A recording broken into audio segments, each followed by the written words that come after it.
ऐसे नियम और ऐसी व्यवस्थाएं होंगी जो पहली बार लागू होंगी। इन्हीं में से एक नियम यह भी है कि दागी उम्मीदवारों को चुनने पर राजनीतिक दलों को कारण बताना होगा।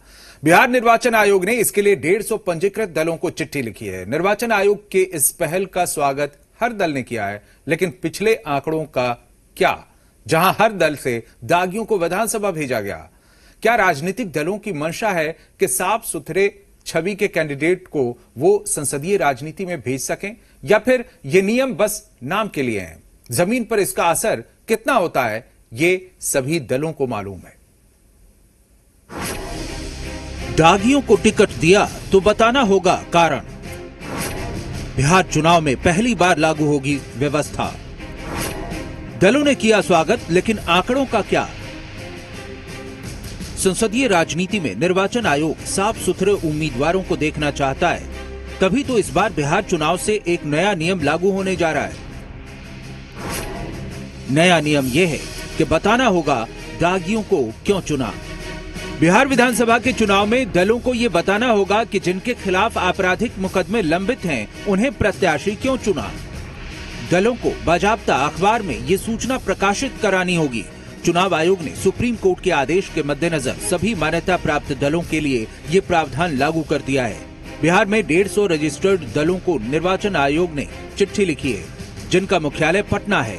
कैंडिडेट चुने जाने के 48 घंटे के भीतर फॉर्मेट C7 में उसे समाचार पत्रों में सूचना देनी होगी। ये सूचना राज्य और राष्ट्रीय अखबार में देनी होगी। निर्वाचन आयोग के इस फैसले का स्वागत हर दल ने किया है।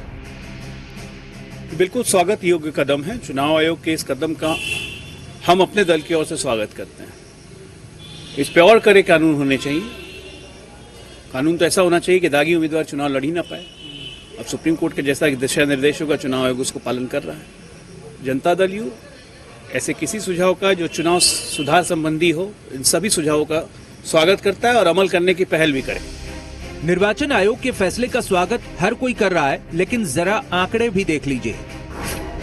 2015 चुनाव के बाद 142 विधायक ऐसे चुनाव जीत कर आए जिन पर आपराधिक मामले दर्ज हैं। 98 विधायकों पर गंभीर आपराधिक मामले दर्ज हैं। आरजेडी के 80 में से 34 विधायकों ने खुद पर गंभीर आपराधिक मामलों की जानकारी चुनाव आयोग को दी है। जेडीयू के 71 में से 28 विधायकों के खिलाफ गंभीर मामले दर्ज हैं। बीजेपी के 53 में से 19, कांग्रेस के 27 में से 16, सीपीआई-एमएल के 3 में से 2 पर मामले दर्ज हैं। आरएलएसपी के 2 में से 1 पर गंभीर मामला है। एलजेपी के 2 में से 1 विधायक ने अपने ऊपर गंभीर आपराधिक मामलों की जानकारी दी है। इनमें हत्या से संबंधित मामले, महिलाओं पर अत्याचार, सांप्रदायिक अशांति फैलाने, अपहरण के मामले शामिल हैं।